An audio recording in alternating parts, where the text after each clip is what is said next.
Line में अगर damage control करा जाता कांग्रेस की तो आज की तरह और अभी आपके पास प्रवन्ना का केस है। गौड़ा जो है, अरे देव गौड़ा का जो पोता है वो बीजेपी का ही तो है।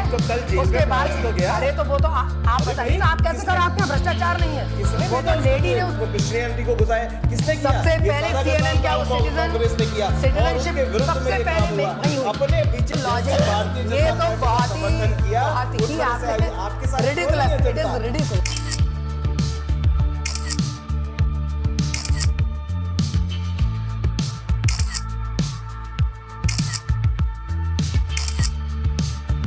आप देख रहे हैं भक्ति विद फूड, और भक्ति विद फूड में हमारा राजनीतिक तड़का पर आज चर्चा है। हमारे साथ हैं कांग्रेस से चारू मेहलोत्रा जी, और हमारे साथ हैं डॉक्टर प्रवीण महसरी जो समाज सेवी हैं, राजनीतिज्ञ हैं और प्रवक्ता हैं बीजेपी के। तो डॉक्टर साहब, कैसे देखते हैं इस चुनाव को आप? देश के लिए ये एक बहुत महत्वपूर्ण चुनाव था। पिछले 10 वर्षों की मोदी सरकार की परफॉर्मेंस के बाद देश की जनता ने फिर से तीसरी बार मोदी जी को प्रधानमंत्री बनाने का जो संकल्प लिया था, उसको आज अंतिम चरण हो चुका है। चुनाव आज समाप्त हुआ है और पूरे देश में जो पिछले कुछ समय से एक बड़ा टर्मोइल चल रहा था कि लोग बाग कुछ कहते थे कि सरकार बनेगी नहीं बनेगी, हम लोग कहते थे कि हमारी सरकार बनेगी और विपक्षियों का गठबंधन कहता था कि उनकी सरकार नहीं बनेगी। आज उसकी समाप्ति हुई है और अब निश्चित रूप से 4 जून को जब आप देखने वाले होंगे तो हम लोग फिर से जीत कर आने वाले हैं और एक अपनी तीसरी बार मोदी जी प्रधानमंत्री इस देश के बनेंगे। मैडम, राम मंदिर बन रहा था, एक बहुत अच्छा माहौल लग रहा था, राम मंदिर में हो गया था।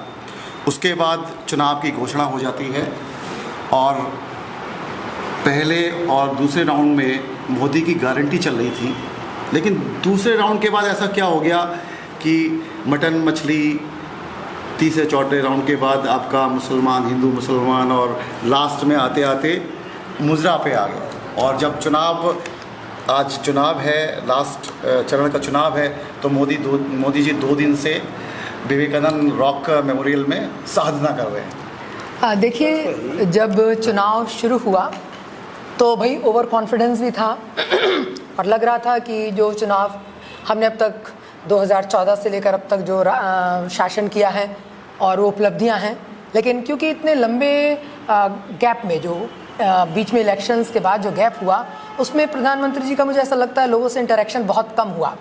और ये बात एक गौर करने वाली होती है कि आप आते हैं, अपनी मन की बात करते हैं, तो लेकिन जनता के मन की बात आप कब सुनोगे? आपके पूरा 1 सेंचुरी हो गई मन की बात करते करते, लेकिन सामने वाले का जब तक इंटरेक्शन मेरे हिसाब से पूरा नहीं होता, जब तक आपने अपनी बात कही और दूसरे की बात ना सुने। तो शायद यही एक शुरू में रहा टेम्पो, और अब की बार मोदी सरकार पे आया तो थोड़ा सा मुझे ऐसा भी लगता है कि प्रधानमंत्री जी थोड़े नार्सिसस कॉम्प्लेक्स का भी शिकार हैं और उनको बहुत कुछ अब ये नहीं आता कि बीजेपी सरकार आएगी या कोई और ऐसा नारा नहीं लगता जिसमें विकास की बात कही जाए, ना युवाओं के रोज़गार की बात हुई। लेकिन धीरे धीरे जब 2 चरण ख़त्म हुए तो उनको लगने लगा कि मैं जनता के बीच में जा रहा हूँ, तो मैं चाहे कितना भी मोदी जी ने या और पूरी पार्टी ने ये सोचा कि मैं जितना भी जनता से बात करूं, लेकिन मीडिया पे भी हमारे इन्फ्लुएंस रहे, लेकिन मुझे ऐसा लगता है कि सोशल मीडिया फिर काम करने लगा और उनके रिएक्शंस जो थे युवाओं के, किसानों के, सबके बहुत स्ट्रॉन्ग आने लगे और उससे फिर उनको अपना जो नारा था वो बहुत कॉन्फिडेंस से जो चल रहा था वो धीरे धीरे कम हुआ। फिर अपोजिशन पार्टीज आई, फिर रियलिटी के धरातल पर आना शुरू हुआ चुनाव। और जब रियलिटी के धरातल पर आया तब बहुत सारी चीज़ें जो पता नहीं थी, एक अलग उसमें दुनिया में और एक दूरी पर जो एक रहता है जिसमें कोई आपका आदान प्रदान नहीं है विचारों का, केवल आप अपनी बात कह रहे हैं, तो धीरे धीरे ऐसा लगा होगा जो इनके बात के जो रिपोर्ट्स आ रही होंगी उससे ऐसा लगा होगा पार्टी को कि अब ये सब बातें बंद करके अब हमें उस पर आना चाहिए। तो हमारे यहाँ उत्तर प्रदेश की बात करूँगी मैं मुख्य रूप से। हमारे यहाँ रिलीजन जो है एक ट्रम्प कार्ड की तरह यूज़ होता है। अगर रिलीजन नहीं हुआ, रिलीजन का काम नहीं हुआ, तो हम फिर धर्म और इन चीज़ों को लेकर चलना शुरू कर देते हैं। और वही कार्ड शुरू हुआ कि हमने इन्हें न्योता दिया अपोजिशन वालों को और वो नहीं आए। एक बात बताइए, आपने न्योता दिया, आपका कर्तव्य था, आप एक पूरे, जब आप प्राइम मिनिस्टर हो गए तब आपके लिए सब बराबर हैं, आप सबको न्योता दीजिए। कोई आए या ना आए इसका कोई इशू बनाने की ज़रूरत नहीं है। आप भी बताइए, आप न्योता देते हैं 10 लोगों को, उनमें से 6 लोग नहीं आए, 4 लोग नहीं आए, तो इसका क्या इशू है? नहीं आए उनको, कोई और काम होगा, तो ये तो कोई बड़ी बात नहीं है। और इतना आप नहीं, देखिए इतना इसको वो करने के लिए, पॉइंट आउट करने के लिए, टारगेट करने का कि ये मुझे बात नहीं लगी। और जो नहीं आएगा इनके न्योते पे, तो वो क्या सनातन नहीं है, क्या वो हिंदू नहीं है, क्या वो धर्म नहीं मानता है? तो ये नहीं, देखिए ये जो आज का इलेक्शन हुआ भाई साहब, उसमें आप आराम से देख लीजिए कि रिलीजन कार्ड खेला गया। और बार बार, चाहे वो बड़े बड़े जितने भी इनके स्टार नेता, में नाम नहीं ले रही, लेकिन सबके कमोबेश भाषण में यही बात आई, कोई भी हो, कि देखिए हमने बुलाया नहीं आए, हमने राम मंदिर बनवा दिया, हमने ये कर दिया। और ये है दूसरी बात है, 2 चरण के बाद, दूसरे चरण के बाद मोदी की गारंटी चली थी, दूसरे चरण तक मोदी की गारंटी चली थी, लेकिन ऐसा क्या हो गया कि हिंदू मुसलमान मुजरा मटन मछली तक आ गए? ये तो चुनाव है, चुनाव की भी अपनी गरिमा होती है। चुनाव हमेशा मुद्दों पे लड़े जाते हैं, चुनावों में नारे आते हैं, तो ये तो बातें हैं, और जो समय के साथ साथ अपने आप इवॉल्व होती हैं। एक इवोल्यूशन है इलेक्शन का, जिसमें चीज़ें निकल के आती हैं। और ये कोई मोदी जी नहीं कह रहे हैं, जो विपक्ष के लोग होते हैं वो ये सारी, कितनी अच्छी बात इन्होंने कही कि भाई वहाँ मंदिर का उद्घाटन हुआ और सबको न्योता भेजा गया।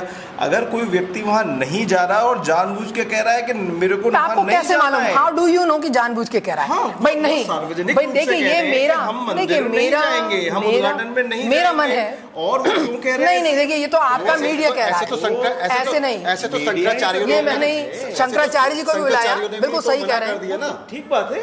तो जिसको अरे वो ठीक है, वो ठीक है, नहीं देखिए ये गलत बात कह रहे हैं कि अगर आप मंदिर पे नहीं आए, उन्होंने आपने इनवाइट करा मंदिर पे, तो आप हिंदू विरोधी हो गए। तो ऐसे तो शंकराचार्य भी हिंदू विरोधी हुए ना? ये किसने कहा कि हिंदू विरोधी हुए? बात ये कही जा रही है कि मंदिर नहीं, मंदिर के उद्घाटन पे इतने सारे लोग आए और लोग बाग खुलेआम कह रहे हैं कि साहब हम तो मंदिर के उद्घाटन पे नहीं जाएंगे, हमें बुलाया गया। देखिए मेरा ये मानना है, ठुकराते हैं जब वहाँ पे तो शंकराचार्य ने ठुकरा, निमंत्रण तो शंकराचार्य ने ठुकरा बाबरी मस्जिद का, जिसने जीवन भर, उसकी 2 पीढ़ियों ने बाबरी मस्जिद का और अयोध्या मंदिर का चुनाव केस लड़ा। जब वो व्यक्ति निमंत्रण पे जा सकता है तो बाकी लोगों को अरे भाई, तो ये देखिए ये बात का मिस इंटरप्रिटेशन है मेरे हिसाब से। और मुझे ऐसा लगता है कि जब कभी भी इनके बीजेपी में जो इनके स्टार लीडर्स हैं कोई भी बात कह देते हैं, फिर उसका डैमेज कंट्रोल शुरू हो जाता है। जैसे मंगलसूत्र की बात आई, या अभी बिल्कुल मुजरे वाली बात आई, तो मैं भी चुनाव का वो देख रही थी टीवी पे डिबेट, तो उसमें जो थे बीजेपी के एक रिप्रेजेंटेटिव थे, वो मुजरे का जो है वो अनुवाद बताने लगे और कहने लगे कि नहीं आप लोग गलत अर्थ में समझ रहे हैं। उन्होंने तो इस अर्थ में कहा था कि मुजरे का मतलब होता है कि we are giving you respect. अब आप बताइए कौन सी डिक्शनरी में रिस्पेक्ट की बात है? मुजरे का आप उठा लीजिए, एक्सपर्ट कोई भी डिक्शनरी उठा लीजिए, उसका पहला मीनिंग क्या निकलता है। और दूसरी बात, जो प्रचलन में मीनिंग होता है हम उसी को तो यूज करते हैं, इसीलिए लोकोक्तियां, मुहावरे उसी पे आते हैं, हम कभी भी उनके वर्ड बाय वर्ड मीनिंग पे नहीं जाते। और सबसे बुरी बात ये होती है, मोदी जी ये कहना चाह रहे थे कि अगर विपक्ष वोट मांगने जाता है अपने लोग से तो वो मुजरा करता है, ये तो कहना चाह रहे होंगे। भाई आप समझिए ना, मुजरे का हिंदी का जो अनुवाद होता है, ये डैमेज कंट्रोल इनकी टेक्निक है कि कोई भी बात, जैसे ड्रम स्टिक से वो बना लेते थे, अब वो आटा गूंद गया उनका ड्रम स्टिक से, आज तक कभी नहीं हुआ, लेकिन उसके बाद डैमेज कंट्रोल शुरू हो गया, उसकी रेसिपी बनना शुरू हो गई, उसके बाद ये होने लगा कि उबाल के ऐसे करो, तो फॉरन इनका डैमेज कंट्रोल शुरू हो जाता है and they started interpreting things in different way. मेरी बात सुनिए, अब जिस किसी एक पार्टी और अगर एक नेता की बात मैं करूं, जिसकी कही हुई बातों का डैमेज कंट्रोल करते करते पार्टी डैमेज हो गई, वो कांग्रेस और राहुल गांधी। किसी ने डैमेज कंट्रोल नहीं किया। आप मेरी बात और ये भी ये मीडिया की देन है, ये सबसे बड़ी, ये मीडिया की देन है, मीडिया की नहीं देखिए मेरे को सारी दुनिया मानने लगी, बात आने लगी डैमेज कंट्रोल की। डैमेज कंट्रोल नहीं करा गया। एक लाइन में अगर डैमेज कंट्रोल करा जाता कांग्रेस की तो आज की तरह की स्थिति होती, डैमेज हो चुकी है, खत्म। ये तो आप कह रहे हो ना, ये तो आप कह रहे हो। देखिए एक बात मैं कहना चाहूंगी, नहीं इसी पे मैं एक बात कहना चाहती हूं कि प्रधानमंत्री जी हो, चाहे कोई और स्टार लीडर हो, राहुल गांधी कांग्रेस और अब अखिलेश आ गए क्योंकि इंडिया गठबंधन में, उसके बिना ना तो उनका भाषण शुरू होता है ना खत्म होता है। तो मैं ये कैसे मान लूं कि भाई कांग्रेस जो है खत्म हो चुकी है या दूसरी पार्टी खत्म हो चुकी है। मुझे तो लगता है इनका कोई भी भाषण अगर टारगेटेड है तो वो केवल राहुल गांधी पे टारगेटेड होगा, सोनिया गांधी जी पे होगा, प्रियंका पे होगा, लेकिन उसके अलावा उनमें कोई मुद्दा नहीं है। वो ये नहीं कहते कि मैं युवाओं के लिए क्या करूंगा। 2014 की कितनी हंसी की बात है भाई, जब सामने लड़ने वाले दो ग्रुप्स होंगे तो हमारे सामने, अरे तो वो आप ये कैसे कह सकते हो? नहीं, जब वो नहीं थे तब भी, जब वो नहीं थे तब भी कोई भी भाषण हो, उनका भाषण राहुल गांधी के बिना खत्म ही नहीं होता। राहुल गांधी इस वक्त इस चुनाव में सबसे ज्यादा जिसके ऊपर डिस्कशन हुआ होगा एक ऐसा नाम रहा है, तो चाहे वो नहीं, पहले भी आप पुराने भी देख लीजिए, आप इस इलेक्शन से पहले के भी देख लीजिए, वही बात कर रहे हैं। वो मोदी नाम है, वो नाम ही एक ऐसा है। वही बात कर रहे हैं। 2014 में देखा जाए तो मोदी का एक लहर चल रही थी, ठीक है, जिसके आधार पर वो इतने मार्जिन भी जीत गया। 2019 में बात करें तो मोदी जी को कह दिया था कि चोर है, विपक्ष कह रहा है चोर है, तो चोर को उन्होंने चौकीदार के रूप में कन्वर्ट करके एक बहुत बड़ा बहुमत हासिल किया। लेकिन इस बार देखा गया है कि मोदी जी हमेशा दूसरों की अपनी पिच पे खेलते हैं, विपक्ष को हमेशा अपनी पिच पे खिलाते हैं। लेकिन पहली बार इस चुनाव में देखा गया कि मोदी जी विपक्ष की पिच पे खेलते रहे। क्या बात कर रहे हो आप? 2014 में जो इलेक्शन था वो एक लोकतांत्रिक देश में भ्रष्टाचारियों को हटाने का इलेक्शन था। देखिए, जनता कहाँ इकट्ठी होती है? क्रांति करती है। जब लोग इकट्ठे होते हैं कि जब कहीं कोई ज़्यादा खराब चीज़ हो जाती है उसके विरोध में लोग खड़े होते हैं। तो उस वक्त भारत की जनता ने कांग्रेस के विरुद्ध, भ्रष्टाचार के विरुद्ध इकट्ठी हुई और मोदी जी को एक पूर्ण बहुमत की सरकार भ्रष्टाचार के अगेंस्ट मिली। भ्रष्टाचार के अगेंस्ट काम करने के लिए उनको बहुमत मिला। ये 2014 की बात है जब पूरे देश की जनता ने उनको समर्थन दिया। और 2019 में आते आते बात आ गई हमारे देश की सिक्योरिटी की। जब हम तो मोदी जी वहाँ पर एक चौकीदार बनकर खड़े हुए कि मैं इस देश के लिए काम और उन्होंने ये देख लिया। मैं इस पे कुछ कहना चाहूँगा, यहाँ पे बात मैं इस पे कुछ कहना चाहूँगा। मैं अभी आप मेरी बात खत्म होने दीजिए। तो 2019 में क्योंकि हमारे देश में 5 वर्ष हमने देखा कि इन लोगों ने कोई भ्रष्टाचार नहीं किया, उनके बाद किया, और उसके बाद हमने इस देश को ग्लोबल प्रेजेंस, भारत की ग्लोबल प्रेजेंस को बड़ा करने के लिए बात आई, अपने देश की सुरक्षा की बात आई। तो उस देश की सुरक्षा पर ये काम हुआ, पुलवामा कांड के ऊपर काम हुआ कि जब लोग विपक्षियों ने उनसे सबूत मांगने शुरू कर दिए तब उन्होंने कहा कि मैं हूँ चौकीदार। और आज 2024 में जब हम 19 के बाद बहुमत हासिल करके आते हैं तो 24 में आ जाते 10 वर्षों के काम पर मोदी जी अपना संकल्प पत्र लेके आते हैं कि हमने जो कुछ किया था वो हमने कहा है, वो किया है, और हम अगले 25 वर्ष का विजन लेकर आ रहे हैं, रोड मैप लेकर आ रहे हैं कि हम क्या करने वाले हैं। मोदी जी ने 127 रैलियाँ करी, 127 में रैली में 502 बार उन्होंने कांग्रेस का नाम लिया, उनके मैनिफेस्टो की बात करी, 416 बार उन्होंने अपना खुद का नाम लिया, मोदी जी, ठीक है। अपने मैनिफेस्टो की तो बात ही नहीं कर रहे ना, कांग्रेस के मैनिफेस्टो की बात कर रहे हैं कि वो आपकी एक भैंस चुरा ले जाएंगे, आपके घर की टोटी चुरा जाएंगे, आपके बैंक में पैसा पड़ा होगा वो भी आपका निकाल लेंगे। वो तो उनके मैनिफेस्टो की बात कर रहे हैं। पूरे 127 रैली में तो उनके मैनिफेस्टो की बात करी थी। मैडम क्या कहेंगे इस पर? मैं देखिए शुरू से इन्हीं की बात का जवाब दे रही हूँ कि जब 2014 में सरकार आई वो ये कह के भ्रष्टाचार को हटाना है।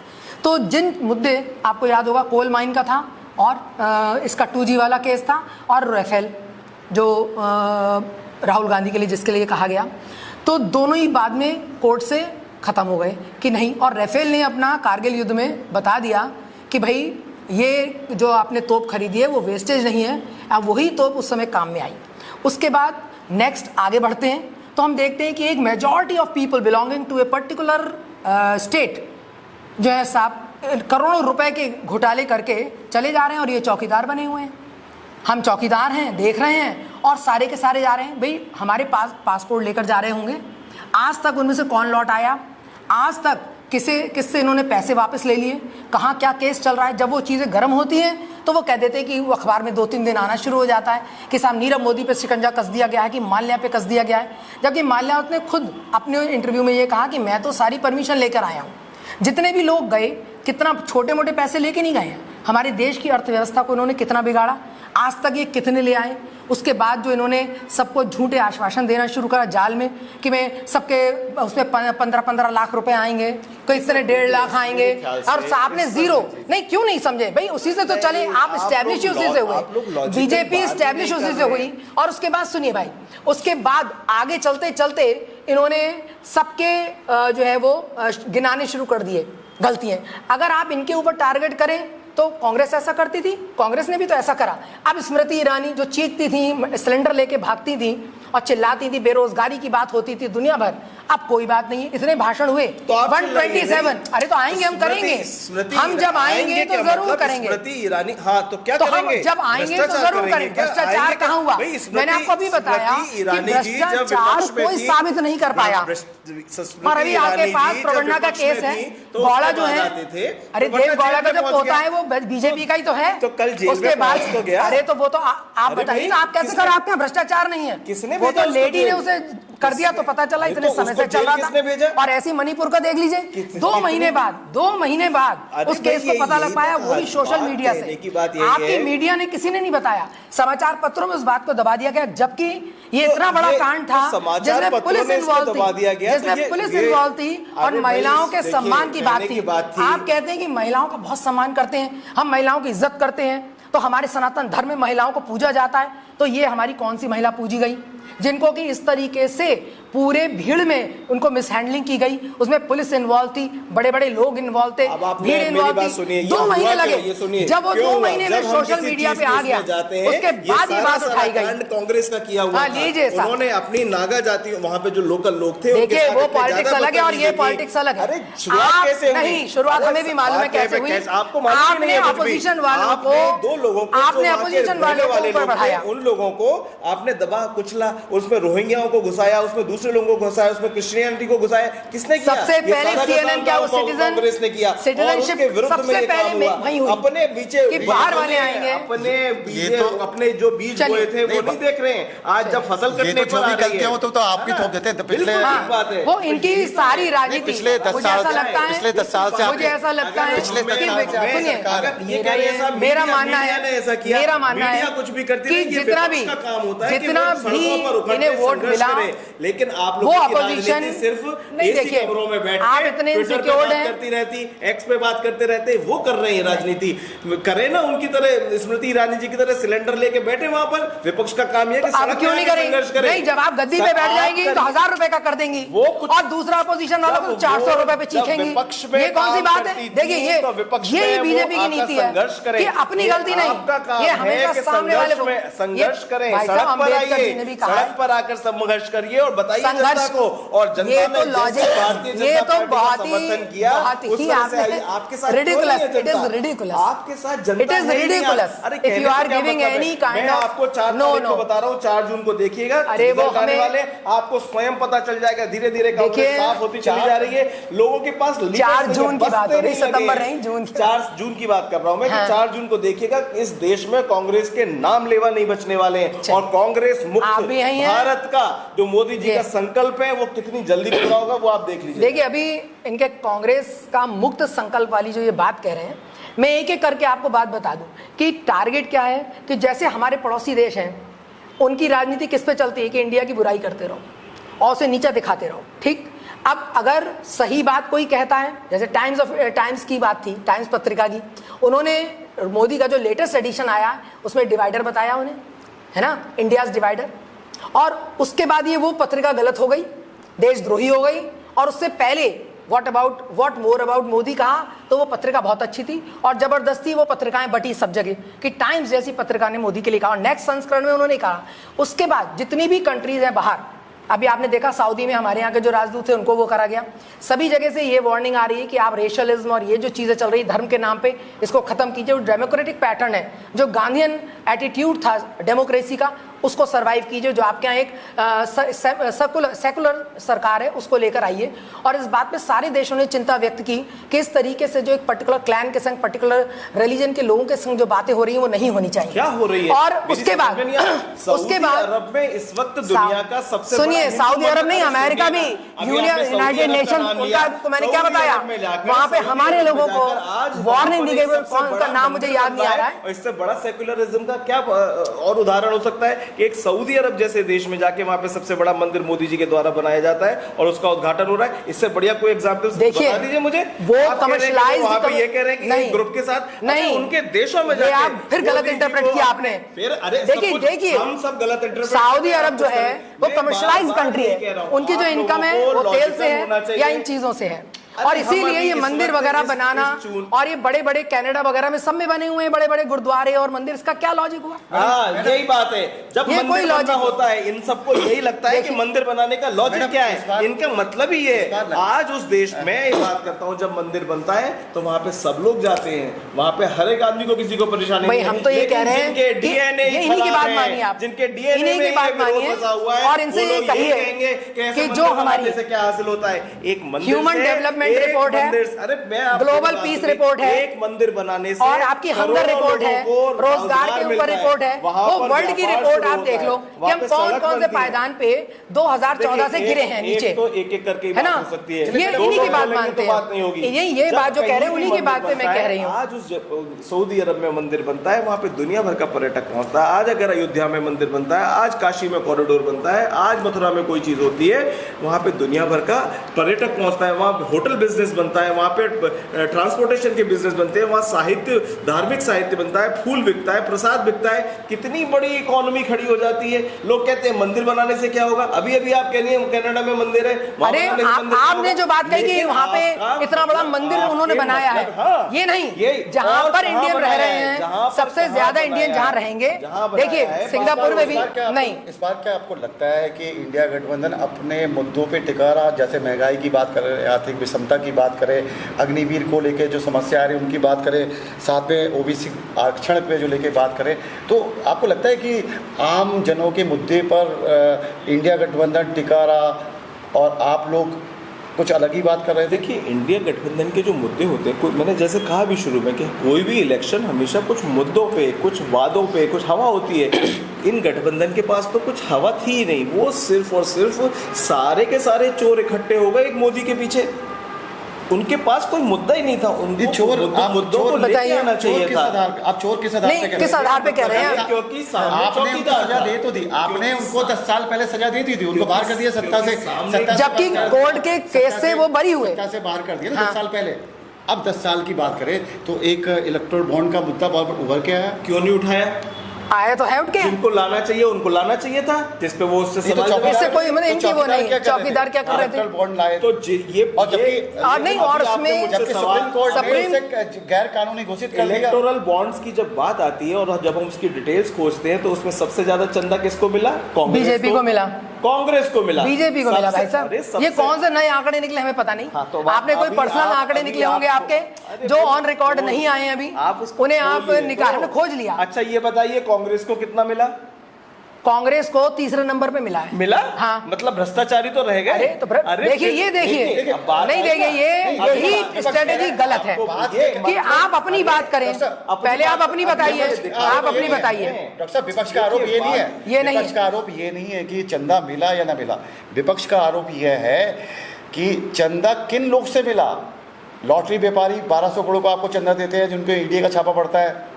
छापा किसने मारा? जितने लोगों छापा किसने मारा? छापा किसने मारा? ठीक है, छापा छापा पड़ता है तो आपने उसका तो बरी हो गए। छापा किसने मारा? आप इलेक्टोरल बॉन्ड दीजिए और आपको शुद्ध होने का, आपको शुद्ध होने का वो मिल गया। तो आपको सरकार ने मारा ना, सरकार चाहती तो वो छापा बंद, ये नहीं मानेंगे।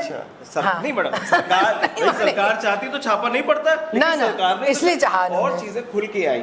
मैं हमेशा से कहता आता हूँ, सड़क के मुद्दे हो, बिजली के मुद्दे हो, महंगाई के मुद्दे हो, नेशनल सिक्योरिटी के मुद्दे हो, इकोनॉमिक ग्रोथ के मुद्दे हो, इन मुद्दों को लेकर सत्ता और विपक्ष में बात होनी चाहिए। लेकिन हम बात उन मुद्दों पे इलेक्शन लाते ही नहीं है। हम मैं इस बात पे ये कहना चाहूंगी कि ये मुद्दे सुनने का भी टाइम सरकार के पास नहीं है। अगर ऐसा होता कि वो जनता के कष्टों के मुद्दों को सुनती तो वो किसानों के मुद्दों को सुनती, मेरे ख्याल से, और किसानों की जो परेशानियां हैं उनका वो निवारण करती। लेकिन उन्होंने किसानों के संग जैसा बिहेवियर किया, इस देश में अगर देखा जाए तो किसानों के एक सर्वमान्य नेता चौधरी चरण सिंह जी रहे, और चौधरी चरण सिंह जी के बाद अगर कोई किसान नेता रहा है तो वो सिर्फ मोदी जी रहे, जिन्होंने किसानों की समस्याओं को लेकर साहब कहां चले गए? नहीं, मेरी बात सुनिए, एक मैं एक लेवल की बात, मोदी जी नहीं, आप कौन से राकेश किसान मर गए तो मोदी जी को किसान की चिंता नहीं थी? आप राकेश नहीं, इनकी बात सुनिए आप। जो 700-800 किसान मर गए, जो कहते शहीद हो गए, तो मोदी जी अगर हितकारी होते किसान को लेकर तो चिंता नहीं थी किसानों को लेकर। मोदी जी ने क्या किया? आपने मोदी जी जैसे दृढ़ निश्चयी व्यक्ति को देखा है जिसने आज कुछ सोच लिया, ठान लिया, उसे करके छोड़ा? आज उन्होंने उस किसान कानून को रोल बैक किया, जबकि उनको लगा कि भाई ये लोगों की समझ में नहीं आ पा रहा और इसकी वजह से कुछ जनहानि हो रही है। नहीं, एक डेढ़ साल में रोल बैक कर पाए। 1.5 साल लगा इस बात के लिए, तब तक इतने लोग मर गए। और फिर वही बात आती है कि लोगों को समझा लिया ना वापस। अरे लिया नहीं, लेना पड़ा उन्हें, लिया नहीं उन्होंने, लेना पड़ा उन्हें वापस। ये बात कहने की यही तो बात आ रही है कि उस मोदी जी ने जिस आदमी को कोई झुका नहीं सकता, लेकिन उसने देखा ये बात इनकी समझ तो उसके बाद भी तो परेशानियां खत्म नहीं, उसके बाद नहीं, जब वापस आपने ले लिया तो उसके बाद रूप में जितना अच्छा डायरेक्ट बैंक ट्रांसफर डीबीटी होता है, किसानों के खातों में पैसा जा रहा है, कितने जा रहे हैं ये भी आपको पता है। भाई साहब उन्होंने ले लिया 500 रुपए, किसी पे 1000 रुपए, 1200, किसान खुद कह रहा है कि इससे अच्छा तो ना दो। कौन कह रहा है ये सब? अरे बेकार की बातें हैं और आंकड़ों में आती है तो 6000 रुपए प्रति वर्ष उनके खाते में आता है। तो चुनाव खत्म हो गया है, चुनाव खत्म हो गया है। हम बात कर रहे थे अभी कल परसों में ही डॉक्टर मनमोहन सिंह हमारे पूर्व प्रधानमंत्री ने एक लेटर जारी करा है जिसमें उन्होंने कहा है कि इस बार प्रधानमंत्री ने पद पर रहते हुए ऐसे शब्दों का प्रयोग किया है, अपनी गरिमा को गिराया है कि हिंदुस्तान के इतिहास, चुनावी इतिहास में पहली बार ऐसा हुआ है। क्या कहेंगे उसके बारे में? मुझे तो बड़ा अच्छा लगा कि कम से कम मनमोहन सिंह जी का उन्हें कुछ बोला तो उन जैसे बड़े नेता को, उन जैसे जिन्होंने प्रदेश के पूर्व प्रधानमंत्री रहे हो, जो इतने बड़े इकोनॉमिस्ट हैं, उनको तो हमेशा खुल के बोलना चाहिए। उनका मुंह किसने बंद किया होता? जब वो प्रधानमंत्री थे तब तो वो कुछ भी नहीं बोल पाते थे, उनको मौन मोहन सिंह बोला जाता क्योंकि उनकी चाबियां, उनके बोलने की चाबियां किसी दूसरे लोगों के हाथ में होती थी। आज वो ये सब चुनाव से प्रेरित राजनीति है, चुनावी राजनीति हो रही, इसलिए बात अब कोई मतलब ही नहीं है। तो चुनाव कहा ना, परसों चुनाव था ना, तो उन्होंने कहा पंजाब में चुनाव होना था, इसलिए कहा उन्होंने। पंजाब से पहले क्यों नहीं कहा? आपकी बात से ही कह रहा हूं मैं, आज इस इलेक्शन से पहले क्यों नहीं कहा? पंजाब के चुनाव से पहले मनमोहन सिंह को याद आता है मुझे कुछ बोलना है, उससे पहले मेरा कहना है कि इनकी बात सही है, ये इनका दृष्टिकोण है, लेकिन मेरा दृष्टिकोण ये है कि उससे पहले उन्हें ख्वाब नहीं आ रहा था कि प्राइम मिनिस्टर साहब जो है वो मुजरा और ऐसे शब्दों का प्रयोग करेंगे। हो सकता है अगर वो पहले प्रयोग कर लेते तो वो पहले बोलते। अब जब उन्होंने बोल लिया तभी तो रिएक्शन देगा आदमी। और मनमोहन सिंह ने बिल्कुल सही बात की और ये भी मान रहे हैं, पूरा देश मानता है और हमारे बाहर के लोग भी मानते हैं। देश विदेश में ये बात मानी जाती है कि उन जैसा अर्थशास्त्री जिसने रिसेशन के समय में भी हमारे देश को जो है वो बचा कर निकाल गए और हमारे देश पर रिसेशन का जो वर्ल्ड वाइड था उसका असर नहीं पड़ने दिया और हमारी इकोनॉमी काफ़ी स्थिर रही, महंगाई थोड़ी बहुत बढ़ी, लेकिन वर्ल्ड उसके देखते हुए बहुत कुछ उन्होंने किया। ऐसा विद्वान व्यक्ति जो बहुत कम बोलता है वो भी ऐसी स्थिति में बोलने पे मजबूर हो गया। मेरा ये पहलू है। दूसरा कि ऐसा गंभीर व्यक्ति जो कभी नहीं बोलता था वो भी ऐसी स्थिति में बोलने पे मजबूर हो गया कि जब उसने देखा कि इतना ज़्यादा डाउनफॉल होता चला जा रहा है तो कम से कम जो है अपनी मैं खामोशी तोड़ूं। तो मैं मौन रहने से और कितना ज़्यादा बोलने से भी असर पड़ता है ना कि मोदी जी कह तो रहे कि मुझे तो बायोलॉजिकल मैं पैदा नहीं हुआ हूँ, मुझे तो ईश्वर ने यहाँ पर भेजा है काम करने के लिए। अभी गांधी जी पे स्टेटमेंट, गांधी जी पे उनका स्टेटमेंट आ गया कि उन्हें कोई जानता नहीं था, गांधी फिल्म से पहले उन्हें कोई जानता नहीं। सुनिए 2018 का उनकी मन की बात वाला आप लेक्चर सुन लेना, 2018 का मैंने इसलिए आपको बता दिया, संख्या भी बता दूंगी, वो मेरे पे कहीं रखी होगी। इन्होंने वो भाषण मुझे अच्छा लगा था क्योंकि हम लोगों के यहाँ मन की बात वाला जो है वो कंपलसरी सा कर दिया गया था कि बच्चों को ज़बरदस्ती चाहे वो सुने चाहे बैठा के उन्हें बताना ही है और सुनवाना ही है और सभी लोग बैठ के उसे सुने, मतलब एक तरीके की कंपलसरी वो था। उस भाषण में इन्होंने कहा था कि हमारे गांधी जी का व्यक्तित्व ऐसा था जो वर्ल्ड वाइड जाना गया, रिनाउंड पर्सन थे। मार्टिन लूथर के घर में, जो मार्टिन लूथर का घर है अटलांटा में, उस घर के प्रांगण में गांधी जी की मूर्ति बनी हुई है। आप सोचिए, तो वो मार्टिन लूथर तक उनकी फिलॉसफी से इतने ज़्यादा प्रभावित थे। दूसरे नंबर पे आए जिनका ये नाम लेते हैं नेल्सन मंडेला। नेल्सन मंडेला को तो साउथ अफ्रीका का गांधी कहा जाता है। 27 वर्ष उसने अपनी ज़िंदगी के आप समझिए कैद में काटे और उसने गांधी को, उसकी किताबें पढ़ी गांधी जी की, और उन्होंने गांधी को अपना एक आइडियल और माना और उसकी अहिंसा पे, नॉन वायलेंस पे, और उसी तर्ज पर उन्होंने प्रिटोरिया सरकार से अपने देश को आज़ाद कराया। तो ये उन्होंने कहा, आज मैं कहीं सुन रहा था, नहीं ये कहा इन्होंने, और आज की तारीख में अब मुझे लगता है या तो चुनाव का आज भी बोझ सुन इतना हो गया टेंशन आज भी कि सुन वो रहा था। थोड़ा सा इस बैलेंस बात- गड़बड़ हो गया आज भी सुन रहा था। और आज उन्होंने ये कह दिया कि 84 के मतलब गांधी फिल्म आने के बाद लोग जान आज भी पाए। मैं- सभी लोग हंस रहे होंगे, आज भी सुन रहा था, आज भी सुन रहा था। आज के इस आधुनिक ये सभी लोग हंस रहे होंगे इस उनकी भाषण सुन के, वर्तमान समय में लेकिन ये कि कुछ मोदी कह जी पाते हैं कुछ जैसा नहीं। गांधी जी का फॉलोअर तो उन्होंने क्यों कहा ये बात? उन्होंने ये बात क्यों कही? को आगे बढ़ाया हो, गांधी जी के इमेज को पूरे वही देश उन्होंने में, ये बात पूरी क्यों दुनिया कही में फिर? आगे बढ़ाया हो, उससे बड़ा मतलब 18 में गांधी जी को सब जानते थे और अब गांधी को उसके बाद जानते हैं। तो हमें तो लगता है कंगना रनौत जैसे करी थी 2014 में हमारा देश आजाद हुआ, उनकी हिस्ट्री कितनी बढ़िया है आप सोचिए। तो अब इनको किसमें कंपेयर करें बताइए, इनके जो वक्तव्य हैं किसमें कंपेयर किए जाएंगे? अभी अभी हमारी बात सुनिए। अब गांधी जी की फिलॉसफी को, गांधी जी के इमेज को, गांधी जी के कामों को आज जो स्वच्छ भारत का मोदी जी लेकर आए हैं, उन्होंने वो गांधी जी से लिया है। आज देखिए पूरा देश जब स्वच्छता की बात करता है तो गांधी जी की बात होती है, तो वो मोदी जी ही तो लेकर। तो भैया आज ऐसी बात क्यों कर रहे हैं ये प्रेस कॉन्फ्रेंस में? जब उन्होंने ये बात क्यों कही? की बात करते हैं, स्वच्छता की बात करते हैं, ये उनकी तो डिग्निटी के गांधी खिलाफ जी नहीं हुई बात, गांधी बताइए? जी ये अपमान करने वाली बात नहीं हुई गांधी जी कि जो की बात वर्ल्ड को वाइड लेकर पर्सनैलिटी है, आप वो कह रहे हैं कि गांधी पिक्चर आने के बाद लोग उन्हें जान पाए? बताइए, आप खुद ही कह रहे हैं ना वो क्यों कहा उन्होंने ये बात? ये तो बात ही नहीं हो रही। मैं जब बात क्यों नहीं होगी? यही बात पे तो बात ही शुरू हुई है, मैं वही तो बताऊं, इसी मुद्दे पे तो बात हुई। वो सही है, हमें भी मालूम है, आपको भी मालूम है। उसको जितना मोदी जी ने आज पूरे देश में, पूरी दुनिया हम में लोगों ने बताया, गांधी को बचपन से पढ़ा है। 29 में तो शायद ये कहेंगे कि विवेकानंद को कोई नहीं आता था, जब से मैंने साधना करी हाँ। तो विवेकानंद को सब जान गए। मैंने आपको क्या बताया, देखिए, नार्सिसस आपको ये कॉम्प्लेक्स जो लगता है वो होगा यही। 29 में क्या कहेंगे? वो कहते हैं कि मैं भारत को विकसित देश बनाने की बात करता हूँ। आज तक किसी ने क्यों नहीं कही? सभी कह रहे हैं वो क्या कहेंगे कि ये विवेकानंद विकसित जी- भारत नहीं था हमारा, भाई साहब, ये तो जाने कब से नारा चल रहा है। ये आपने कैसी बात कर दी? विकसित अगर भारत विकासशील नहीं होता तो हमारे यहाँ राहुल गांधी जी वो मोबाइल और ये सब लेकर नहीं आते, जिसका बाद में शोर मचा कि ये मोबाइल और ये जो है लोगों को बेरोजगार कर देंगे तो ये हो जाएगा, युवा बिगड़ जाएंगे, हैं? इतना शोर हुआ। उसके बाद यही मोबाइल और यही लैपटॉप बटे। आगे आने वाली पार्टियां जो थी जिन्होंने विरोध किया, उन्होंने सबसे ज्यादा इसका यूज करा कि बच्चों को ये बांटे जाएंगे और इसको कॉलेज में बांटे जाएंगे, युवाओं को बांटे जाएंगे। और पहले ये विकासशील भारत नहीं था, वो he was the person who founded ये इसकी नींव जो है वो आधुनिक भारत की उन्होंने ही डाली, जो ये टेक्नोलॉजी और ये सब लेकर आए राजीव गांधी जी। और कोई भी एक देश का विकास क्रम जो होता है वो पिछले 70-80 वर्ष में धीरे धीरे बढ़ता है, लेकिन आज जिस प्रोग्रेस से पिछले 10 वर्षों में हमें तो भैया बताइए रोजगार कितने बढ़े? अगर रोजगार बढ़े तो हम प्रोग्रेस माने। हमारे यहाँ का लड़का बच्चे बढ़े, रोजगार बढ़े। रोजगार का मतलब क्या होता है? नहीं, रोजगार का बिल्कुल नहीं, आप बिल्कुल गलत कह रहे हैं। सरकारी टीचर बन जाना ही थोड़ी होता है या सरकारी नौकरी। देखिए मैं बताऊं 2022 में देश की 2022 में किसी भी देश में ये व्यवस्था हो ही नहीं सकती कि 100% सरकारी नौकरियां मिले।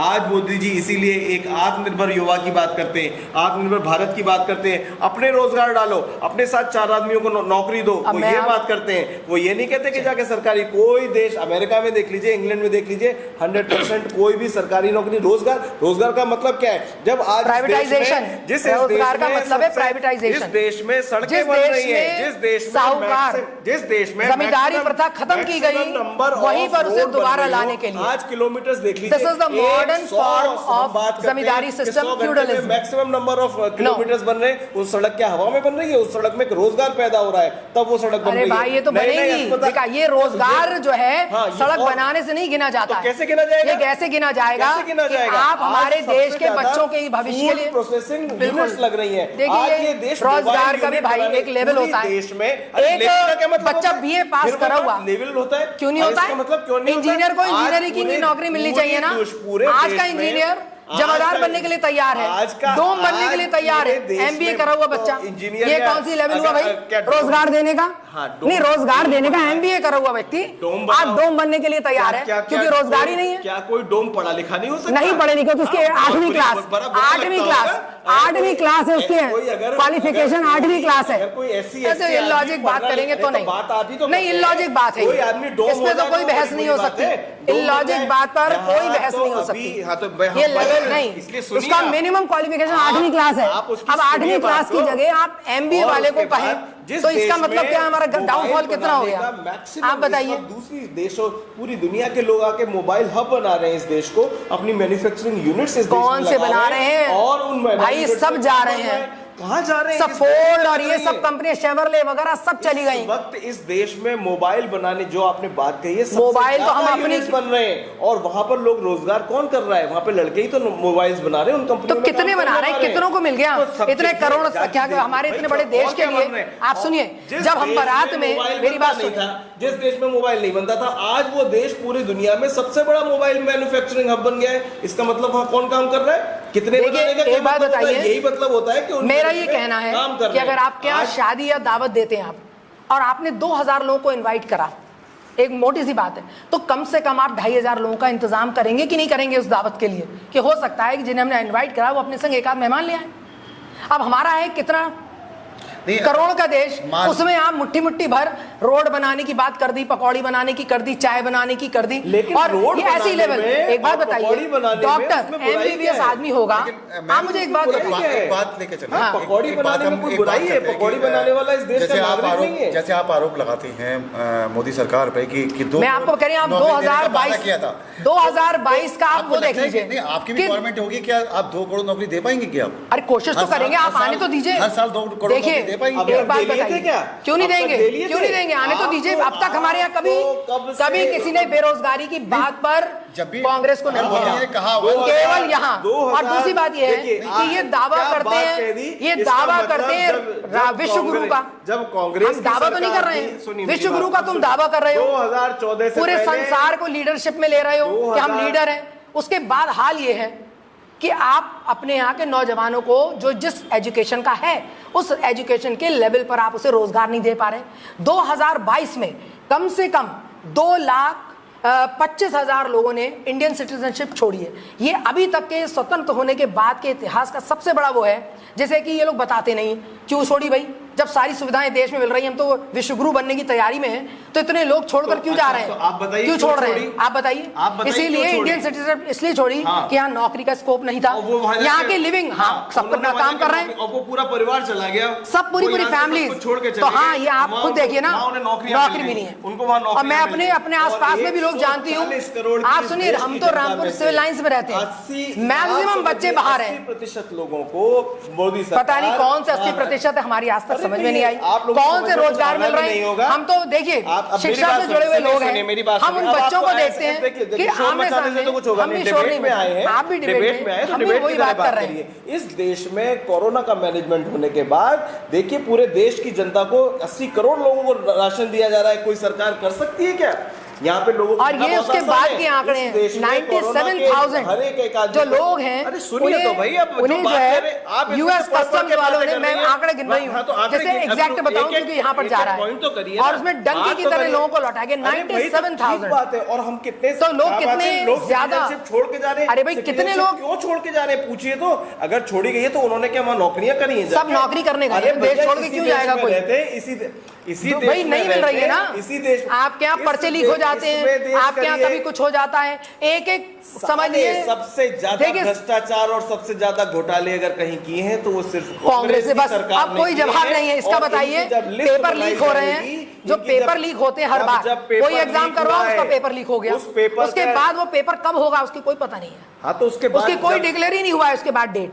अब बच्चों को कम से कम राहत तो दो कि भाई तुमने एक बार फॉर्म भर दिया और उसके बाद आप बताइए चुनाव की डेट है, फला कार्यक्रम की डेट है, वो पहले निश्चित हो जाती 3-3 महीने पहले। लेकिन बच्चों का ये पेपर लीक हो गया तो उसके बाद की डेट तुरंत आप बताइए कि 1 महीने बाद आपका एग्जाम होगा फला तारीख को। कोई अभी तक नहीं हुआ भाई साहब, सरकार के द्वारा आज तक कुछ नहीं हुआ कि जब भी वो पेपर होगा आप सरकारी रोडवेज से भाई साहब एक बात सुनिए, वो सब पहले भी था, आपके समय नहीं, ये सपा के जमाने में भी था, सपा के जमाने में भी था। नहीं हमें नहीं, ये नहीं फ्री जाने का बस में और ट्रेन में फ्री जाने के लिए उस समय से था, ऐसा नहीं बेकार की बात। पेपर लीक होने वालों पे, चाहे वो अपराधी कोई भी हो, चाहे वो भूमाफिया हो, चाहे वो पेपर माफिया हो, मेरी बात आप समझ चल रहा है आज, कांग्रेसी हो या कोई भी हो, सबके मकान तक ध्वस्त कर दिए गए। और इसलिए पेपर लीक करने वालों पे भी कार्रवाई पूरी होगी। तब होगी, कब क्या होगा और कब वो होगा? सबकी उम्र बढ़ रही है, बच्चे जो है बेचारे उनका एज बढ़ते चले जा रही है, तो कब होगा? आप बताओ कब होगा? आदमी की बात करते हैं इसमें हम कि चुनाव क्या है। चुनाव एग्जाम है नेताओं का और 4 तारीख को रिजल्ट है उनका। बच्चे भी तो मेहनत करते हैं, वो भी मेहनत करते हैं, एग्ज़ाम देते हैं, वो भी रिज़ल्ट की आशा करते हैं ना। तो चुनाव के तो रिज़ल्ट लीक नहीं होते ना, उनके चुनाव तो बड़े आसानी से आते हैं। नहीं, आप बच्चे तो चुनाव के रिजल्ट तो लीक नहीं होते। नहीं, जो बच्चे मेहनत करते हैं, हाँ, ठीक है, एग्ज़ाम देते हैं, उनके पेपर लीक हो जाते हैं। तो इस पेपर लीक हो जाते हैं, अब किस क्या ये तो चुनाव अगर कोई चुनाव भी तो एग्जाम है नेताओं का। हाँ, तो फिर तो आपका सवाल क्या है इस मामले में? लीजिए ऐसा सवाल है तो आप बताइए, इसका जवाब दीजिए। ये हम ये कह रहे हैं कि पेपर लीक क्यों होते हैं, जब आप इतनी सिक्योरिटी क्यों नहीं देते कि पेपर लीक हो। मैं ये कह रहा हूँ, आप अगर बात ये है कहने का, मैं ये कह, सुनिए मेरी बात। इंदिरा गांधी जी की हत्या क्यों होती है? मैं ये कह इंदिरा गांधी जी की हत्या क्यों होती है? ये कोई लॉजिक ही नहीं है, उसका उससे कोई कनेक्टिविटी नहीं है। कभी भी कहीं कुछ भी, अरे भैया, एक बार, दो बार, 3 बार, एवरी टाइम कोई भी कहीं भी हो सकता है। उस ठीक है, अपराधी एक बार ना, एक बार होगा ना, ऐसे में 50 उदाहरण होंगे। अभी अरे एक बार होगा, अरे हर बार हो रहा है, जो एग्जाम होता है उसका पेपर लीक हो जाता है। वो तो आप कार्रवाई क्या करते हैं? कांग्रेसी गवर्नमेंट का काम है। लेकिन इतनी जल्दी तो नहीं हो रही कि जितने 5-6 एग्जाम हुए सब में लीक हुआ। कांग्रेस में तो इसमें कोई हुए, लेकिन इतना फ्रीक्वेंट नहीं हुआ। सरकार का काम क्या है कि अगर पेपर लीक हो जाए तो उसके ऊपर उन अपराधियों पर कार्रवाई। वो तो स्टैंडिंग रूल है। मेरा कहने का मतलब ये था कि हम जब चुनाव को इतने मैनेज करेंगे, करा सकते हैं, इतना बड़ा लोकतंत्र, हम भी तो यही कह रहे हैं, ठीक है, तो क्या आप डेट डिक्लेयर करो, क्या तुरंत एग्जाम को ठीक से मैनेज नहीं कर सकते? जिन्हें सजा देनी है आप देते रहो। एग्जाम मैनेज नहीं होते हैं। जो लोग भी, मैडम भी टीचर है, मैं स्वयं तभी तो मुझे दुख होता है ना बच्चों को देख के। आता है कि कितने बड़े बड़े एग्जाम्स होते हैं, जो बहुत सिर्फ ये 1 या 2 एग्जाम्स नहीं होते हैं, पूरे देश पूरे यूपी में होते हैं, कहीं ना कहीं एग्जाम्स होते रहते हैं सारे। अभी यूपी बोर्ड की परीक्षा निकल के गई है, अभी सीबीएसई बोर्ड की परीक्षा होके गई है, आईसीएसई बोर्ड के एग्जाम्स आए, कौन सा पेपर लीक हुआ? अभी बच्चों के मेडिकल एंट्रेंस के एग्जाम आ रहे हैं, इसका इंजीनियरिंग के जेईई के एग्जाम्स आ रहे हैं, कौन सा पेपर अभी आने तो दीजिए। इस तरह के कभी ऐसे अगर कहीं कोई घटना होती है, सरकार का काम है उन अपराधियों पर रोक लगाना, उनको सजा देना, और ये सरकार उसको कानून के थ्रू कर रही है। अपराध कोई भी कहीं भी घटित हो सकता है, उस अपराधी पे कार्रवाई करने का काम सरकार का है, इसलिए ये सरकार कर रही है और तुरंत करती है। यहाँ तो देखा गया है कि सुबह किसी ने अपराध किया और शाम को उसके घर पे बुलडोजर चला दिया गया। इससे बढ़िया कौन सा त्वरित कार्रवाई हो सकती है? आज भी ऐसा नहीं हुआ था कभी। लेकिन ये देखिए, कोई भी अपराध हो उसके लिए सजा मिलना ये सरकार का काम है, ये कोई एक्स्ट्रा क्वालिटी नहीं है, ये उनकी एबिलिटी की बात है कि किसी भी सरकार में, जैसे पेपर ही लीक हो रहे हैं, हमारा प्रश्न ये नहीं था। हमारा दुख ये है कि आप सब तरीके से अपने आप को समर्थ बताते हैं, फिर आपकी डबल इंजन की सरकार है, सारी जगह मेजॉरिटी आपकी है और पार्टीज की इतनी नहीं रही। जब आप सब बातों में अपने को अच्छा बताते हैं, तो हमारा तो इतना कहना था कि भाई पेपर आउट हुआ, लीक हो गया, जो भी हुआ, आप अपराधियों को सजा देते रहिए, ये तो आपका काम है।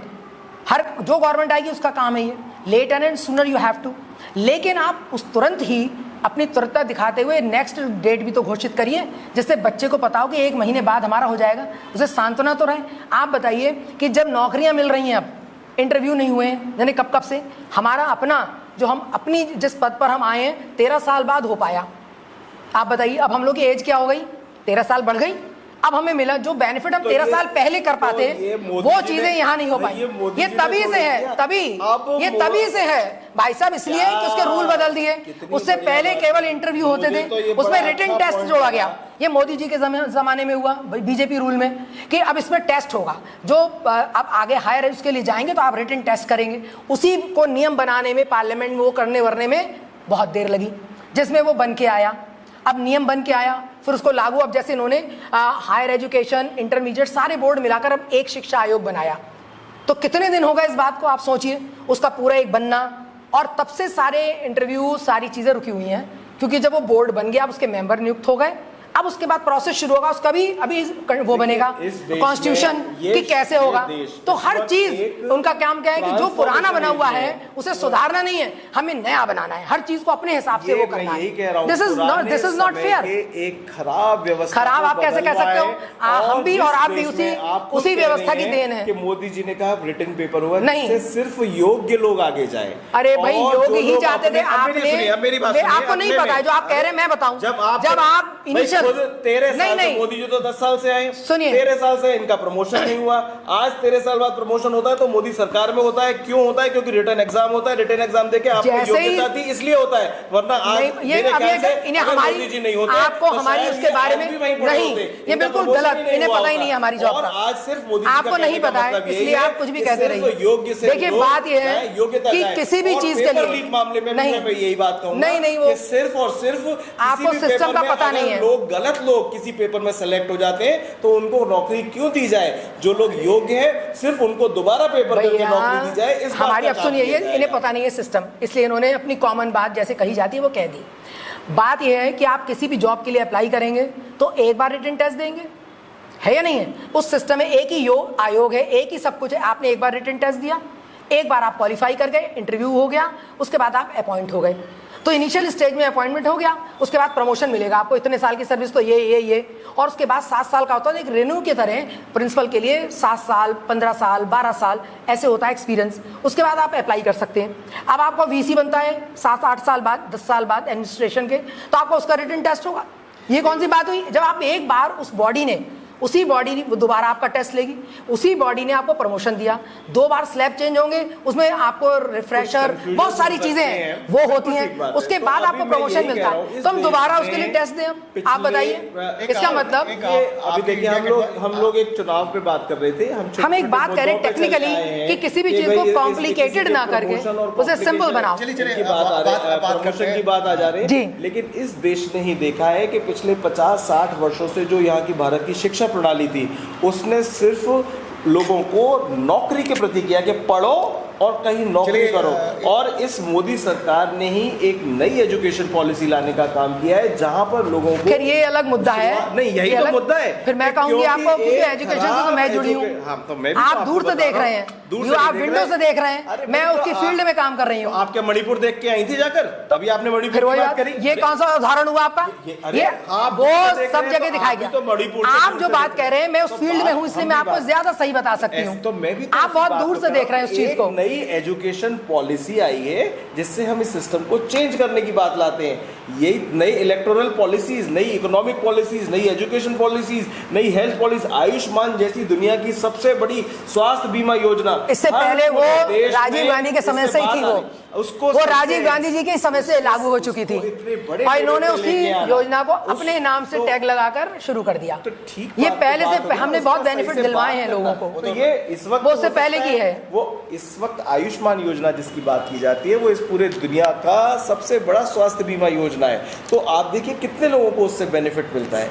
और ऐसे ही धीरे धीरे 50 ऐसी योजना है जिसके द्वारा इस देश में परिवर्तन लाया जा रहा है। एक इंडिया गठबंधन ने बहुत बड़ा कंफ्यूजन फैला रखा कि आपने तो 400 दिया है, 400 पार, अब की बार 400 पार, तो बड़ा कंफ्यूजन पैदा कर दिया है कि ये 400 पार करेंगे तो संविधान बदल देंगे। ये क्या कंफ्यूजन पैदा कर दिया आप लोगों ने? नहीं, कंफ्यूजन तो भाई इलेक्शन के अंदर कही जाते हैं और संविधान में बहुत सारे परिवर्तन हुए हैं। तो ये 400 पार के पूरा संविधान ही बदल देंगे क्या? भाई जब मेजोरिटी में आ जाएंगे तो कुछ भी कर सकते हैं। जब मेजोरिटी में आ जाएंगे तो उनके इंटेंशन के बारे में आपको क्या पता है? बहुत सारे रूल तो चेंज हुए हैं, आपको भी पता है, जैसे किसानों का और जिन्होंने सारे चेंज करे मेजोरिटी पे। देखिए जो अपोजिशन कर रहा है, जो अपोज करा बाहर आके धरना दे रहे हैं, लेकिन उनके मेजोरिटी पूरी है, इन्होंने अपना कर लिया अंदर अंदर।